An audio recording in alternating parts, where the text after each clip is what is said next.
story would have been a 5-minute or a 10-minute segment in my halaqah, that would be the end of it. But it actually took 2 or 3 sessions, and then we have a page and a half or 2 pages of the Quran addressing the topic, because Allah subhanahu wa ta'ala wanted to treat the community a lesson that would extend to us, that we would learn 1400 years later or so. So after all this happened, and issues of racism and equality and justice and brotherhood and equity and gossip and manners and marriage and lowering your gaze and zina and fahish and all these things were talked about, and the T's were crossed and the I's were dotted, and it was clear to everyone how they were supposed to behave from now on, and those who made mistakes got an earful. There were a few incidents that happened after that kind of proved that the Sahaba actually were a community of people that had the potential and ability to improve. They could improve significantly. They could change. You could see it with your own eyes just living with them for a year or so, which is kind of uplifting. And at the same time, it puts hope in your heart that inshallah it can happen to us as well. Our societies have the ability, have the flexibility, have the potential to change, to actually change. Youth and elderly and children, all. We can change. We can make that transition from one way of thought and one mentality, one way of behavior to something much better. It's not impossible. It's not really difficult. It just takes some willpower. It just takes a certain percentage of people within that society to come together, like-minded, and start making some changes in themselves and encouraging those around them to do the same. You'll see a change. And we were always told when we were younger, being taught issues of management and leadership, that all it really takes is 2% of any society to change it. You don't need the whole society to change. You need 2% of the society to change. And if they're influential people, and if they're people of the right age groups, then the rest will follow. Then the rest of the society will just do whatever they're doing. It's like the leaders of a herd. If they go in one direction, everyone will follow. So all we need is 2%, which kind of adds up here in London to maybe 300, 400 people. If you have that, maybe you have 400, 500 people who are willing to make a big change in their lives, and you can see a huge shift within one generation in terms of how we think and how we behave and what values we carry and how we act. So I'm going to give you an example. There's a man called Thumama ibn Uthad. It's a really interesting story. It's a fun story. So Thumama was one of the leaders of Bani Hanifa. Bani Hanifa, so you're going to learn at some point in the future as I move on after the Sira Halaqa, that he was one of Bani Hanifa are a group of people who genealogically actually are very far away from the Prophet ﷺ's lineage, and almost to the point where they don't really meet. Like the Arabs are theoretically all related, but Banu Hanifa and Mudar, where the Prophet ﷺ's family, the family tree, they don't really cross until like hundreds of generations going upwards. So there was always some animosity between them. And you'll find it in the hadiths a lot. You'll be able to point out that there was always a bit of that. So Thumama, being a person from Rabi'a, from Banu Hanifa, being one of the leaders of Banu Hanifa, he did not like the Prophet ﷺ by nature of him being from a different family. And he hated him more when he knew that he was claiming prophecy. So he participated in all the wars against him, ﷺ, with money and sometimes with men, sending men. And Thumama did participate even in killing Muslims. And he had killed a number of Muslims in raids previously. We'll talk about raids inshallah today again, so you understand what the word means. And then after, between Al-Ahzab and Hudaybiyah, the Prophet ﷺ was, what he started to do, he wanted to clean the area around Medina a bit. He wanted less threats around Medina. And the reason, I'll tell you in a few minutes, we'll talk about why. But because there was a lot of treason going on, a lot of people getting killed. Muslims weren't safe to walk, to leave. A few kilometers outside of Medina, they were getting butchered and kidnapped. So he wanted to clean the area around so people could be a bit more safe. So he sent out troops, small troops with small groups. And he sent a troop once, and this troop brought back Thumama ibn Uthad. Now they didn't know who he was. The troops themselves, they had no idea who this guy was. They didn't know that he was the leader of one of the biggest tribes in the eastern part of Arabia. That this man owned basically all the produce of wheat in all of Arabia, because that's where wheat was grown. It was in the eastern part of Arabia. Banu Hanifa grew the wheat and the barley, and he basically owned that he had a monopoly on that industry. So he was a very, very rich and influential man, but they didn't know that this was him. Yes. Well, at school, we have like every week she gives us like a sahabi we have to read about. Yeah, so yeah, very good. So you'll hear a bit more detail in the story. Maybe you can share that with your class. So Thumama, that's who he was. He was a very influential man, and he had a lot of hatred towards the Muslims, and he fought against them quite often. And he was caught, and the people who caught him had no idea who he was. They brought him to the Masjid of the Prophet ﷺ. The Prophet ﷺ sees him, and ﷺ is unlike the troops. He knows exactly who he is. So he sees him, he knows exactly who he is. فقال أتدرون من الرجل? You know who this guy is? فقالوا لا يا رسول الله وجدناه مع القوم. No, we don't know. We just find him amongst the people who were lurking around in the area you told us to go and clean up. قال هذا ثمامة ابن أثال سيد بني حنيفة. This is the leader of Bani Hanifa that we have here. So everyone's looking at him. This is the leader. This is the king of Bani Hanifa. Like the word king was used in some narrations. That's how huge the tribe that he actually ran was. فقالوا ما نصنع به يا رسول الله نضرب عنقه. Should we execute him, Ya Rasulullah, immediately, because he has caused a lot of death amongst Muslims and he deserves it. فقال لا, no, don't kill him. وإنما اربطوه بتلك السارية. In the masjid, if you go to Arabic or in Middle Eastern masajid, you'll find that there are beamers or poles in the middle of the masjid a bit more than you hear. I don't know why we don't have them. But anyway, apparently it's just made differently. But you'll find them in the middle, kind of holding up the structure. So, and most masajid have them. And as a kid, I used to always hide behind them when I didn't want my sheikh to see me. So I'd sit and I just keep on adjusting my angle as he walks so he couldn't see me at all. But he always knew I was there anyways. But anyways, you don't have that luxury here in this masjid to hide from someone. But anyway, so he tells them, tie him to one of the beamers of the masjid. Tie him to the poles. So they tie him. And the Prophet ﷺ comes by him. قال ما عندك يا ثمامة? So Thumama, what's going on? How's it going? How's it hanging? So Thumama قال يا محمد إن تقتل ذا دم وإن تعفو أو إن تنعم على شاكر وإن أردت المال فسل أعطيك منه ما شئت. So he tells him this. He tells the Prophet, he says, Ya Rasulullah, Ya Muhammad, if you kill me, if you execute me, you execute someone who is deserving of execution, who has killed many Muslims before. So I'm deserving of it. If that's what you want to do, then I can't really argue against it. Like if you want to come and argue with me or debate with me whether I deserve execution or not, I'm going to lose the debate because I have murdered many Muslims. And if you decide to be too generous with me and forgive me, then I am someone who will show great gratitude. I can be very grateful, Ya Muhammad, if you show me some mercy and if you pardon me. And if it's money that you're after, the third thing, then ask me, and I will give you as much money as you want. I own more than you'll ever know. Just ask me how much money you want on me. So the Prophet ﷺ would just walk by and go pray. The next day, of course he's being fed and all that. Next day he comes by, فَقَالَ مَا عِنْدَكَ يَا ثُمَامَ? What do you have today for me, Ya Thumama? How are things going? So Thumama would say the same thing. إن تقتل ذا دم وإن تنعم على شاكر وإن تعفو عن شاكر وإن كنت تريد المال فسل أعطيك منه ما شئت. Same thing. If you decide to execute me, then you have the right to do so. I am deserving of this. And if you forgive me or pardon me, then I will show you great gratitude. And if it's money specifically that you want, then I have a lot of it. Ask it, I'll give you what you want.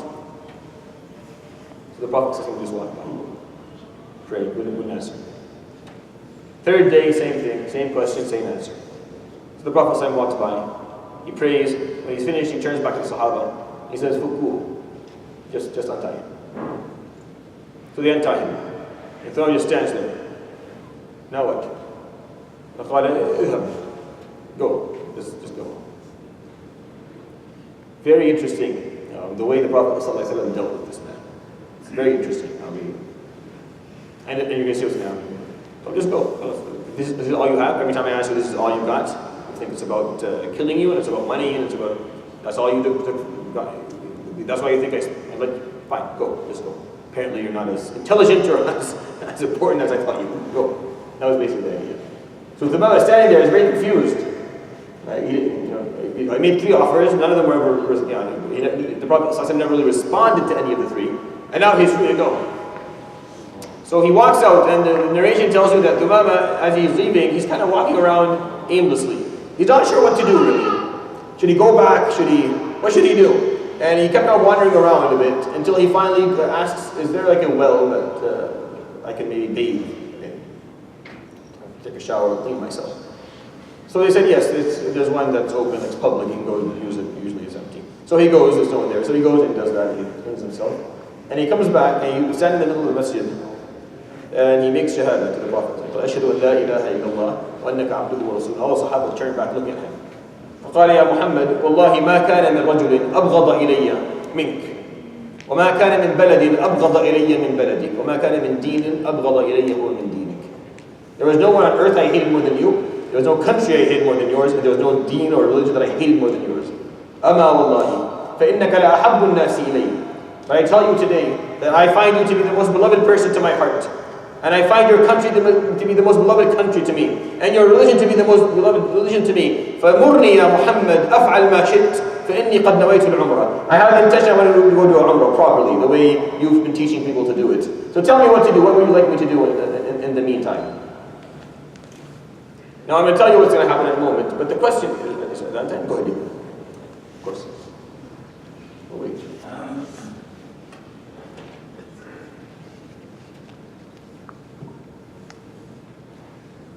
الله أكبر الله أكبر الله أكبر الله أكبر أشهد أن لا إله إلا الله أشهد أن لا إله إلا الله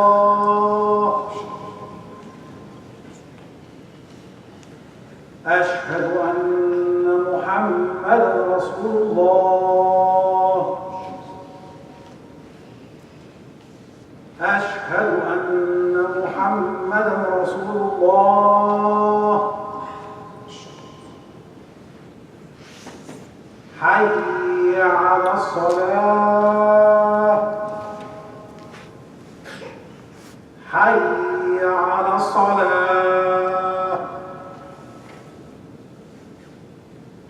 حي على الفلاح حي على الفلاح الله أكبر الله أكبر لا إله إلا الله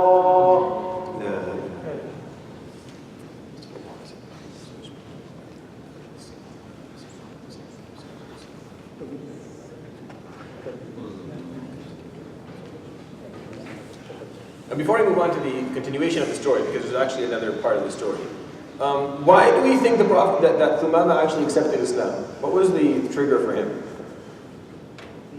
Because that was Could be the Prophet showed him some mercy. Well, what do you think? he killed him. All right. What else do you think is happening? He must have saw how sniper was. Maybe when someone's tied in the middle of the masjid, what does he see all day? Yeah, right? It's a masjid. If I was tied in the middle of a masjid, I couldn't move for 3 days, then I would definitely see how many prayers I'm going to see in 3 days. 15 prayers, right? I'm going to witness 15 prayers. So I'm going to witness 15 times people coming in and out, in and out, in and out, in and out, in and out. Back in the day, the masjid was open, there were no walls. So you could actually see them coming from afar. You can see them doing almost all their activities. You can just hear them talking, dealing with each other. You can see everything. Thumama observed this for 3 days. And he was impressed with what he saw. If I can't say that he was impressed with what he saw, what I can say with confidence is that he was not disappointed with what he saw. Right? He was not repulsed by what he actually saw. And I'm going to ask you a question right now. If someone was tied right beside the door over there, right, for a day, and was forced to see us enter and leave the masjid, was forced to see how we behave, how we put our shoes, how we talk to one another, how we line up for salah, what we say after it, what we say before it. Do you think he would walk out of here saying, Ashhadu an la ilaha illallah, or la hawla wa la quwwata illa billah? Which one would he go? He's going to say something walking out. Which one do you think it is? You think if he's a non-Muslim, he's going to definitely become Muslim? He's going to be impressed with the level of nizam, of discipline that we show, the level of respect, the level of manners that we show one another, how we deal with each other. I can tell you that Thumama if he wasn't 100% impressed, which I think of course he was, he definitely didn't see something that made him think otherwise. Meaning he didn't see things that made him think, what a bunch of barbarians. He didn't see that. No, because if he did, he wouldn't have accepted Islam. He's like, alhamdulillah, I got out. You have no idea what these people do, or how they behave. And you have no idea what they do in their own parking lots to one another. You just see how they throw their shoes around. You see the pushing and the shoving. No, he didn't see that. He actually, when he saw, when he observed Muslims, he's like, I would like to be a part of this. This seems like a group I would be proud to be a part of. So he went in. Even though for him it's a big deal, for him to follow Muhammad, someone from a completely different tribe, that he's been enemies with for a long time, and to a certain extent his leadership of his own tribe is based on the fact that he's one of his enemies. It's a hard decision for him to make, but he made it. I want you to think about that. I want you to think about the fact that every movement you make, every time you make a decision or you do something, you're an ambassador of the deen. You represent your own deen. You represent what you believe in. You represent what way of life you are deciding to live. That's what you represent. You represent Islam because you've chosen to be a Muslim. So you represent Islam every time you make a move. That's a normal. There's nothing weird about this, and there's nothing that should scare you off. If you decided to be a Muslim, then every time you do something, you are one way or another representing the way Islam is. You're saying this is what Islam told me to do. This is what my religion is about. The way I just acted right now. And if you make mistakes, they should be few, and you should be able to immediately apologize that this is not what my deen says, and I shouldn't be doing this. It's my mistake, I'm going to fix that. So Thumama got to see firsthand, he got a first row seat to watch Muslims, right? And it's as if the story, coming at this point, to say that the Sahaba improved. All the mistakes that were happening in the last year, all the misbehaviors and mistreatments and all, had improved to the point where Thumama, being tied up, got to watch the Sahaba going back and forth. He saw how clean they were. He saw the level of hygiene. He saw how kind they were, how respectful they were. He saw the manners amongst each other. He saw the discipline, the nidam. Everything is organized. Everything follows a rule. People aren't shoving and pushing in it. So he saw something that he was impressed with. That maybe prior to Islam, he had not seen in his own family, in his own group, in his own people. And he's wondering what made everyone so respectful and tender and kind and considerate of others. What made them like this? It must be whatever. Well, he made the connection. He saw how the Prophet ﷺ dealt with him. And then he's like, oh, yes. So it must be from this. And it's still with that, took him a bit to accept this. Somebody accepted it. I wonder if he was if he were tied up today in our masjid, what would you think? What would Thumama think if he was tied up in our masjid? And he watched us come for prayer, shuffle in for salah and shuffle out. Or stand there where the shoes are, or be tied somewhere where the bathrooms are, or watch us go and come in and out of our parking lots, or I wonder.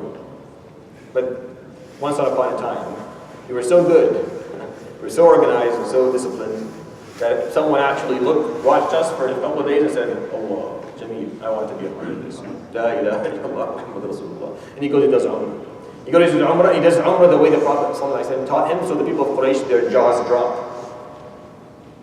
Thumama asabaut, you've left your deen to some other thing. فقال ما صبوت. No, I haven't left my deen. وإنما دخلت في دين محمد أسلمت لله رب العالمين. No, I entered the faith of Muhammad and I submitted myself for the sake of Allah subhanahu wa ta'ala. والله لن تروا من ميرتكم من بني حنيفة حبة شعير ولا حنطة حتى يأذن فيها رسول الله.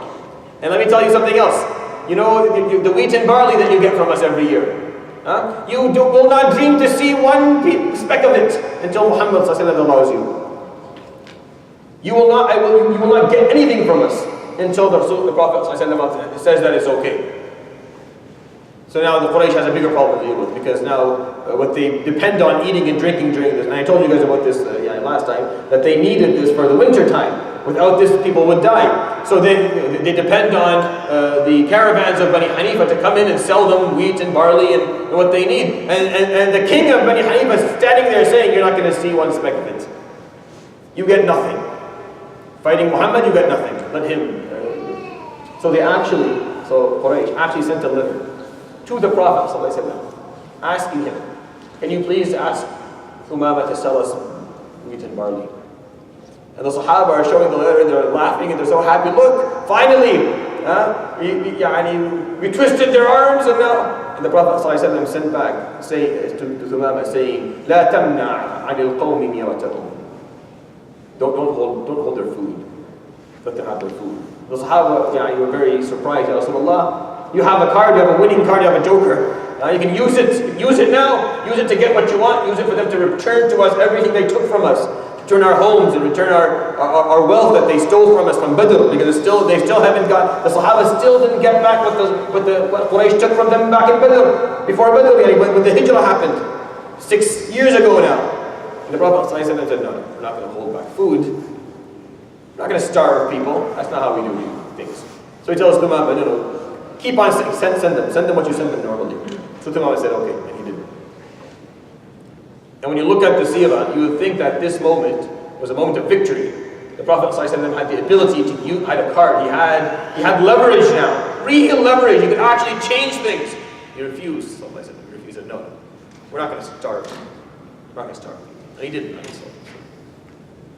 Another example of something that happened is Abu Ubaida's troop to the seacoast. So the Prophet ﷺ said, as I said, he was sending out troops to clean up the area that is surrounding Medina, to keep people safe if they're going to go on caravans or move around, because a lot of people are getting killed. So he sent Abu Ubaidah to the west, and Medina, if you look at the map, Medina is close to the coast. Actually, it's not very far away. There's a small city beside Medina that was called Yambu. It's still there. It's a beautiful, beautiful coast city. It has like beaches and stuff, and I used to go there when I was a kid. And it's not too far away, maybe half an hour to 45-minute drive. So the Prophet ﷺ would send Abu Ubaidah on a caravan, and he wanted him to go up and down the coast. So he did that, radiallahu anhu. But in the meantime, while they were doing it, they ended up miscalculating how much food they were going to need. And at a certain point, they were too far away from Medina to come back, and they had almost nothing left. There was almost nothing left for them to eat. So Abu Ubaidah sat with them, it was like maybe 300 men, and they took up what food was left. And another narration says that some of the food went bad. Another narration said that some of the camels broke loose and the food got lost. We don't know exactly, but they were in a crisis for food. And they put the food in front of each other, and it turned out that for the next 2 weeks, everyone would get between 4 and 5 dates. That was what you're going to eat for the next 14 days, which adds up to a date every 2 days or every 3 days. And Abu Ubaidah sat down with the men, and he divided the dates, and everyone was given their share that they were going to have for the next 2 weeks. Jabir tells us a story. فقال والله كنا نمص التمر أياما حتى لا يبقى منها شيء ثم نمص النواة. We would suck on the date for a day or two until nothing's left, and we would suck on the pit of the date for a while, like for a day or two. And one of the Sahaba who was listening to the story, one of his sons, saying, ما كانت تغني عنكم التمرة, what would a tamra or its pit help you? فقال والله وجدنا فقدها حين فقدت.